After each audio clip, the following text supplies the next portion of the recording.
Kahit tayo, minsan na-frustrate tayo, Christian ba talaga ako? Parang lagi na lang ako nagkakamali. Huwag kang sumuko. Bangon ka ulit. Bangon ka ulit. Huwag mo isipin na, wala na, galit na siguro si God sa akin. Hindi. Hanggat may hininga ka, hindi ka sinusuko ng Diyos. And this, whom He predestined, yung mga kanyang hinirang at pinili, tinatawag niya.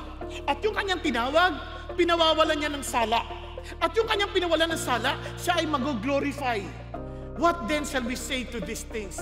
If God is for us, who is against us? Minsan, iniisip natin, hindi, kaatin ko lang ng service eh.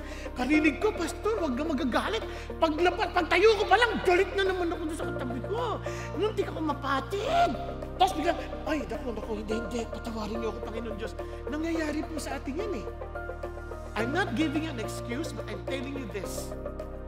What God has started, He will surely perfect it. Kaya kung sa titingin ka sa salamin, parang, totoo ba akong Christian?